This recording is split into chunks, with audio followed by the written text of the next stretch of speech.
Salut, c'est Joshua, joshuamatei.fr. Dans cette vidéo, on va regarder comment trouver l'inspiration pour nos visuels et nos textes dans nos publicités. On n'est pas tous nécessairement copywriters, on n'est pas tous nécessairement graphistes, on ne sait pas nécessairement par où commencer pour faire une vidéo. Et de manière générale, tout ça, c'est un monde particulier qui requiert des compétences bien particulières. Mais si on veut trouver des fondations sur lesquelles se reposer pour créer de bons visuels et de bons textes, il n'y a rien de mieux que de regarder ce qui fonctionne. Et pour regarder ce qui fonctionne, une technique consiste tout simplement en le fait d'espionner votre concurrence. Et ça, c'est quelque chose qu'il est possible de faire et qu'on va faire tout de suite. Juste avant de commencer, je vous invite à cliquer sur j'aime et à vous abonner à cette chaîne. Et on rentre tout de suite dans le vif du sujet. Je vous montre comment espionner votre concurrence. L'outil qu'on va utiliser pour analyser les publicités de nos concurrents s'appelle la bibliothèque publicitaire, mais la question c'est comment est-ce qu'on va s'y rendre? Alors, admettons que je vende du vêtement en ligne. Alors là, c'est une étude de cas et vous pouvez absolument appliquer la démarche que je vais faire là maintenant à votre propre cas particulier. Peu importe ce que vous vendez en ligne, peu importe votre activité, vous n'avez qu'à taper l'équivalent ici et faire la même chose que ce que je vais faire. Donc admettons que je vende du vêtement en ligne et je vais taper donc vêtements en ligne pour aller voir quels sont mes concurrents justement et pour trouver l'inspiration sur le type de visuel et de texte à utiliser dans mes pubs.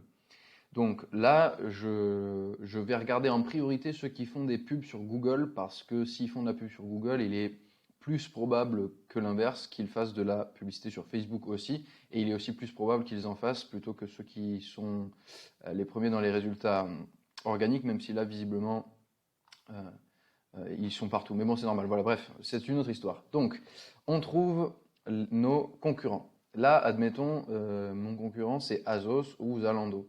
J'ai fait un petit tour avant pour essayer de ne pas perdre de temps. Donc là, il me semble que c'est Zalando qui fait déjà des choses. Donc, je vais vérifier que c'est bien eux. C'est Zalando. OK. Donc, mettons, je clique. Je vais faire tout dans l'ordre. Je clique sur ce concurrent ou ce pair. J'arrive sur leur site internet. La première chose que je vais faire, c'est que je vais chercher leur page Facebook. Les trois quarts du temps, la page Facebook, elle est dans le footer, donc le pied de page du site. Et là, effectivement, tout en bas, tac, j'ai Facebook, je clique dessus et ça m'ouvre leur page Facebook. Donc, j'arrive sur leur page, si elle veut bien charger un jour, et la mention qu'on va voir sur la gauche, ou du moins la mention qu'on va chercher pour trouver leur publicité, c'est transparence de la page. Facebook vous montre des informations pour vous aider à mieux comprendre le but de cette page, etc. Bon. Donc, voir tout. Une fois que vous avez cliqué sur voir tout à côté de transparence de la page, vous déroulez un petit peu et vous allez avoir ici pub de cette page. Donc ça, c'est une mention ici, un titre. Et en dessous, ça va dire ou pas, hein, cette page diffuse actuellement des publicités. Ça peut aussi dire cette page ne diffuse pas de publicité actuellement. Donc là, évidemment, c'est ça qui nous intéresse, c'est de voir une page qui en diffuse. Donc on va ici accéder à la bibliothèque publicitaire. Et quand ça aura fini de charger, on va voir que Zalando, donc là il faut que je choisisse le bon pays, de modifier les paramètres de la recherche, je crois que oui, et c'est parti, boum. J'ai toutes les publicités de Zalando qui apparaissent sous mes yeux, donc on voit ici 420 résultats, donc 420 publicités actives, et là je vais pouvoir, si je vends moi-même du vêtement en ligne, m'inspirer de leur approche en fait, de leur technique. Je vais pouvoir regarder ce qu'ils font. Donc là, on parle de l'application, par exemple, peu importe. Dans votre cas particulier, vous devrez lire le texte, voir les images, quel type ils utilisent. Donc là, on a des carousels, il y a beaucoup de carousels visiblement qui sont utilisés, pardon. Donc là, en descendant, est-ce que je trouve d'autres choses? Donc voilà, c'est beaucoup de propositions de téléchargement de l'application. On a toutes les couleurs pour toi. Donc voilà, ça peut donner une idée, par exemple. Le fait de tutoyer ou non son audience. Dans notre nouvelle vente, hashtag Nike Performance, j'ai vu pas mal de hashtags aussi, donc ça peut aussi faire partie un peu de l'approche des émoticônes, est-ce qu'on en met, est-ce qu'on n'en met pas, quel type de visuel utiliser. Voilà, donc ça c'est des exemples parmi tant d'autres, il y en a plein, hein. Je n'avais pas prévu de voir autant de possibilités sur cette page. Voilà, profitez ici de jusqu'à moins 50% sur vos marques préférées pour passer un printemps avec style. Voilà, donc c'est relativement sobre, mais on peut s'inspirer de ce type de texte si on vend la même chose.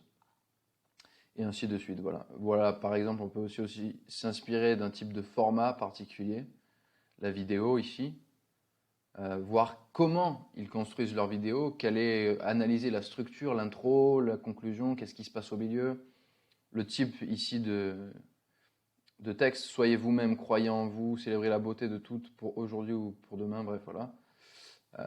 Donc voilà, fin mot de l'histoire, on peut absolument s'inspirer de ce que fait la concurrence en utilisant la bibliothèque publicitaire. Donc pour résumer, vous allez sur le site internet. Donc déjà, mettons on part de zéro, vous ne savez même pas qui sont vos concurrents ou vos pairs. Donc vous tapez sur Google ce que va taper quelqu'un qui est intéressé par votre service ou votre produit. Donc par exemple, si vous vendez du vêtement, vous allez dire acheter robe en ligne sur Google. Il va y avoir des résultats qui vont sortir, des résultats qui seront soit des annonces, soit des résultats organiques. Dans les deux cas, vous pouvez cliquer sur tous les liens, peu importe, mais il y a plus de chances pour que vous tombiez sur quelque chose, sur des entreprises qui diffusent déjà des publicités sur Google, puisqu'ils investissent dans leur marketing en ligne. Ça veut dire qu'ils sont probablement versés dans le domaine et il y a de plus fortes chances pour qu'ils soient actifs aussi sur les publicités Facebook. Vous cliquez sur une des pubs de vos concurrents, vous arrivez sur leur site. Vous allez dérouler toute la page jusqu'en bas et jusqu'au footer, donc au pied de page, pour cliquer sur leur page Facebook et arriver sur leur page Facebook. Une fois que vous êtes sur leur page Facebook, vous déroulez la page. Sur la gauche, vous cherchez la mention transparence de la page. Vous cliquez sur voir tout et il y a un encart qui va s'ouvrir. Dans cet encart, vous allez à nouveau dérouler pour pouvoir voir la mention pub de cette page et voir si oui ou non la pub diffuse actuellement la page diffuse actuellement des publicités. Si c'est effectivement le cas, vous pouvez cliquer sur accéder à la bibliothèque publicitaire et arriver sur un espace semblable à celui-ci où vous allez être en mesure de voir les textes et les visuels qui sont utilisés par vos concurrents pour vous inspirer, un, dans le type de texte à utiliser et deux, dans le type de visuel que vous pourriez aussi créer. J'espère que cette vidéo vous a aidé et vous a aidé notamment à trouver l'inspiration et que vous avez appris quelque chose, que vous n'étiez pas au courant de cette petite façon d'espionner votre concurrence. J'espère que ça vous a été le plus utile possible. J'aimerais vous demander de cliquer sur le bouton j'aime sous la vidéo et à vous abonner à la chaîne. Et je vous dis à très bientôt.